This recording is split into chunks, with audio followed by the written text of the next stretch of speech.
Hello, ladies and gentlemen, and welcome back to the podcast. And today, I'm going to go my review of WWE's Survivor Series. Starting off tonight, we have the women's Wargames matchup. It is Team Rhea versus Team Liv. Starting off for Team Rhea, we got Bayley coming out to the ring to start the match for Team Rhea. And for Team Liv, we have Nia Jax starting the match for Team Liv. The match itself, I thought was a good match. Back and forth matchup between both teams with Bayley keeping the pace of the match. Bayley hits a Hurricane Rana in the middle of the ring. Naomi is the next entrant for Team Rhea. Naomi hits Nia with a kendo stick. Nia then gets up, hits Naomi and Bayley with the kendo stick. Naomi then hits Nia with a toilet seat. Candice LeRae is the next entrant for Team Liv. Nia Jax hits Naomi and Bayley with a chair shot. Well, a weak chair shot. LeRae then sets up a chair structure in the middle of the ring. LeRae then hits a springboard moonsault in the middle of the ring. Belair is the next entrant for Team Rhea. Belair then brings out a table. Belair then hits LeRae with a chair shot. Tiffany Stratton is the next competitor for Team Liv. Stratton then hits Naomi and Belair with a trash can lid. Stratton then hits a blockbuster on Belair. Io is the next entrant for Team Rhea. Io then climbs the cage with a trash can.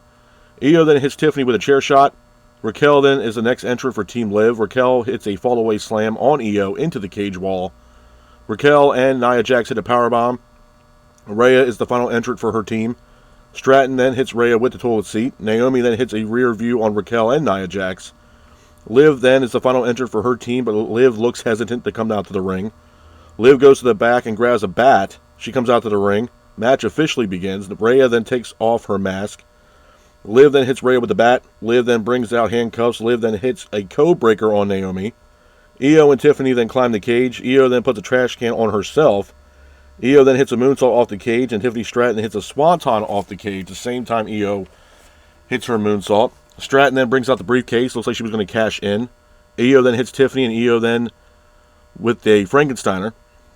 Raquel is cuffed to the ring ropes. Naomi and Belair put Nia through a table. Liv then hits an Oblivion using a chair as well as a code breaker using a chair. But Rhea hits a Riptide off the top rope on Liv Morgan through a table. Pins for the 3. And your winners of the match are Team Rhea. Hats off to Team Rhea for getting the win in that matchup. Moving on from that, we have a U.S. title matchup. It is LA Knight defending the U.S. belt against Shinsuke Nakamura. I thought it was a good match. Back and forth matchup between Knight and Nakamura, with Knight keeping the pace of the match. Nakamura hits a spinning back elbow on LA Knight. Knight gets up, hits a Death Valley driver for a near fall. Nakamura then gets up, hits an exploder off the top rope. Knight hits an elbow drop off the top rope. But Nakamura hits a running knee on LA Knight, pins him for the 3, and your winner of the match and new WWE United States Champion is Shinsuke Nakamura. Hats off to Shinsuke Nakamura for getting the win in that matchup. Moving on from that, we have a triple threat match for the Intercontinental Championship. It is Braun Breaker defending the Intercontinental title against Ludwig Kaiser and Sheamus.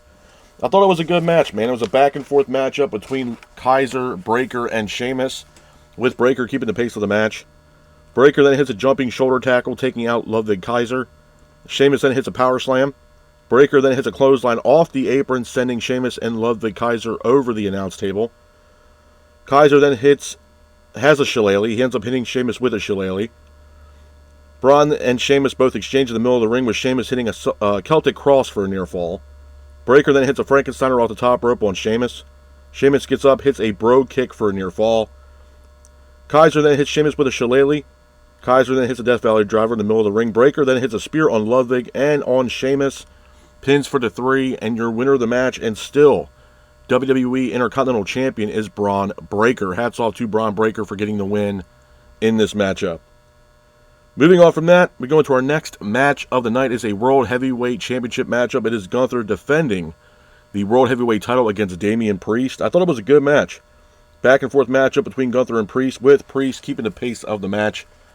Gunther was trying to injure Damian's arm throughout the match. Damian hits an enziguri, applies a triangle on Gunther, but the hold is broken. Gunther then gets up, hits a power bomb on Priest for a near fall. Priest then gets up, hits a Hurricane Rana on Gunther. Priest then hits Razor's Edge on Gunther for a near fall. Gunther then applies a Kimura, but the hold is broken. Priest then goes for a top rope maneuver, but Damian hurts his shoulder. Finn Balor comes out to the ring to attack Damian Priest. After that, Gunther then attacks Finn. Gunther then hits a power bomb, and then Gunther applies a sleeper hold on Damian Priest. Referee sounds for the bell, And your winner of the match and still World Heavyweight Champion is Gunther. Hats off to Gunther for getting the win in this matchup. Moving on from that, we go into our next match of the night. It is the men's War Games matchup. It is the main event of Survivor Series. It is the original Bloodline taking on Solo Sikoa's new Bloodline. Looks like Tama Tonga starts the match for Solo's Bloodline. Jey Uso starts the match for the OG Bloodline. The match itself, it was a great match, man. Back and forth matchup between both teams with Jey and Tama both exchanging in the middle of the ring. Tama Tonga was keeping the pace. Jey hits an enziguri. Reed then is the next entrant for Solo Sikoa's Bloodline. Reed then hits Jey with a chair shot. Jimmy comes out to the ring for the OG Bloodline. Fatu is the next entrant for Solo's Bloodline. Punk was going to be the next entrant, but Roman stopped Punk from going out to the ring. Causing confusion, Zayn is the next entrant for the OG Bloodline. Tonga Loa is the next entrant for Solo's Bloodline. Tonga then grabs a table. Fatu hits a moonsault. Roman then was going to be the next entrant, but Punk ran past Roman to go out to the ring. Punk then grabs a toolbox. Punk attacks everybody with the toolbox. Solo Sikoa is the next entrant for his team. Solo then slams the door on Zayn, Jey, and Jimmy. Fatu hits a moonsault again. Reed then hits a tsunami on Zayn. Solo then locks the door, preventing Roman from getting in. Roman tries to get into the cage. Roman climbs the cage. Finally makes his way into the ring. Paul Heyman is here. Heyman says that they need to work together between Roman and Punk. An all-out brawl happens. Usos then hit an Uso splash in the middle of the ring. Punk and Solo both exchange in the middle of the ring. Roman goes for a spear on Solo, but missed and took out Punk. Solo then hits a Samoan spike. Reed then hits a Death Valley driver on CM Punk. Roman then hits a low blow on Fatu. Roman hits a spear on Solo. Reed then goes for a tsunami off the top of the cage, but he is saved by CM Punk. Roman then hits a Superman punch on Fatu. Solo hits a Samoan spike on Roman. Usos attack Fatu. Jey then hits a spear on Tonga. Zayn then hits a blue thunder bomb in the middle of the ring. Jimmy then hits an Uso splash off the top of the cage. It looked absolutely brutal. The OG Bloodline then attack Solo in the middle of the ring. Roman then hits a spear on Solo. Pins for the 3. And your winners of the match are the OG Bloodline. After the match, you can see Roman and CM Punk shaking hands after the match. And then Heyman pretty much greets the OG Bloodline. A couple of things I'm going to talk about, man, when it pertains to Survivor Series before I get out of here. I know the Survivor Series card itself, I know there was a lot of hostility with Survivor Series. A lot of people were actually not too keen on the Survivor Series card. Starting with the women. I know there was a lot of people that were upset with Nia Jax. And the reason why that is because if you look at the match or go back and watch the match, you can see the chair shots that Nia Jax was landing were really not connecting with that said wrestler. So there was a lot of heat from people complaining about Nia Jax not actually executing the chair shots correctly or doing it too slow, or the fact that the women's War Games matchup should have just been a traditional Survivor Series matchup and not a War Games matchup. I'm going to be honest, man. I think, for what it's worth, I think the women's Survivor Series matchup is severely underrated. I thought it was a really good match from top to bottom, minus the chair shots from Nia Jax.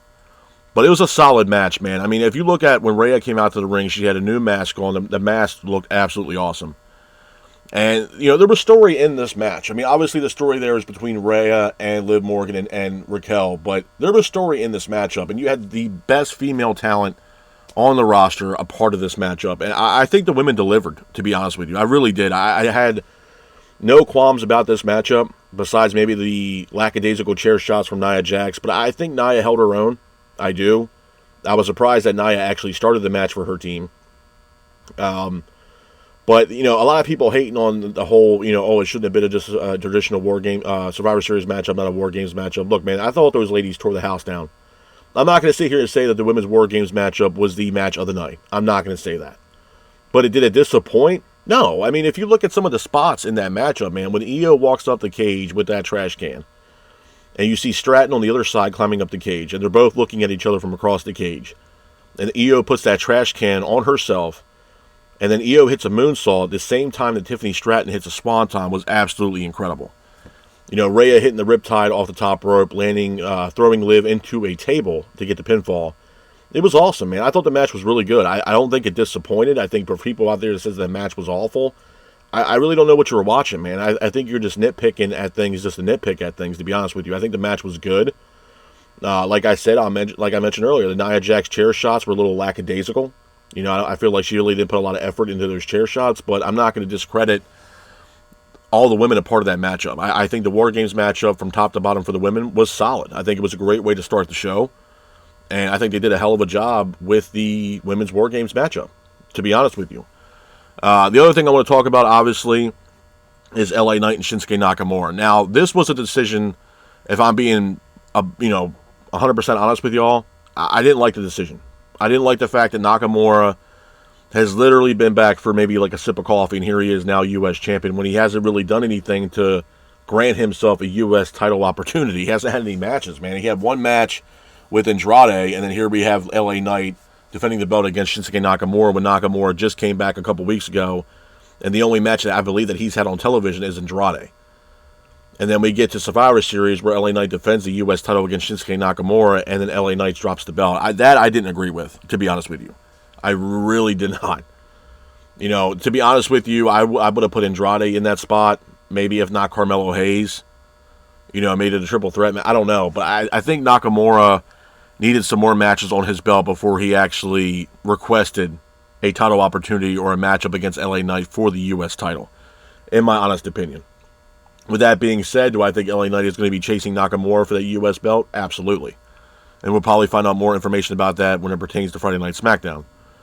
The other thing I want to talk about, obviously, is the men's War Games matchup. That was the highlight of the night. That was the main event. That was the match of all matches for Survivor Series, in my honest opinion, between Solo Sikoa's Bloodline and the original Bloodline. I thought it was great, man. I thought it was absolutely fantastic.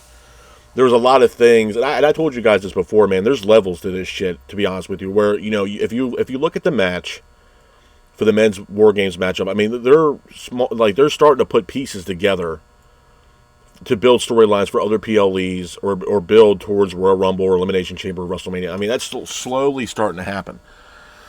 And the whole thing with the men's War Games matchup is what CM Punk said to Paul Heyman, that Heyman owes him a favor, and everybody underneath the sun is looking for that favor of what that favor is going to be. Is it going to be a championship opportunity? Is it going to be a WrestleMania moment? Nobody truly knows yet what that opportunity is going to be or that favor is going to be that Heyman is going to give CM Punk. With that being said, do I think the men's War Games matchup lived up to the hype? Yes, I did. I think it did. I think it absolutely did. I was happy with the outcome of the match. I think the biggest thing now is what happens with Solo Sikoa's Bloodline, or what happens with the Bloodline storyline in total. To be honest with you, where do they go from here now? Now that Roman beat Solo in the War Games matchup, where does this go? Who truly is the Tribal Chief? And I think that's the biggest thing that we're going to find out leading up to Friday Night SmackDown is where is this story going to go? And I will fully admit that I did state before Survivor Series took off that I wouldn't be surprised if The Rock showed up. To me, I thought The Rock was going to show up during Survivor Series, and he did not. But I will say this, the slow end to the match and how they were all of them were slowly walking up the ramp, I thought for sure that Dwayne The Rock Johnson was going to come out and either say something or do something and make an appearance at Survivor Series, but I was wrong. And I'll admit, when I'm wrong, I'm wrong. He did not show up at Survivor Series, but do I think that was the last time at Bad Blood that we've seen Dwayne The Rock Johnson? No. The Rock factors into a lot of this. And to be honest with you, I think we might get Cody versus The Rock at WrestleMania. I don't know. There's a lot of moving factors leading into WrestleMania next year. You got the Rumble. You also have John Cena being a part of that Rumble. I believe he's actually favored to win it this year and win the Men's Royal Rumble and headline WrestleMania. So I don't know how that's going to play out. It could be Cody versus John Cena at WrestleMania for the, Universal Championship. I don't know. But I'm going to be very intrigued of what's going to happen next, and very intrigued what SmackDown does when it pretty much goes down to the Bloodline, and what they're going to do next, and what's next for Solo and his Bloodline, as well as Roman Reigns and his Bloodline. What's going to happen next? Because, like I said, with Roman getting the win, where's this leave Solo? Where's this leave Roman? What's next? Who is the actual Tribal Chief in WWE? Is it Roman or is it Solo Sikoa? But with that being said, this is my review of WWE Survivor Series. I hope you guys are out there staying safe. Be careful, and remember, stay classic. Peace.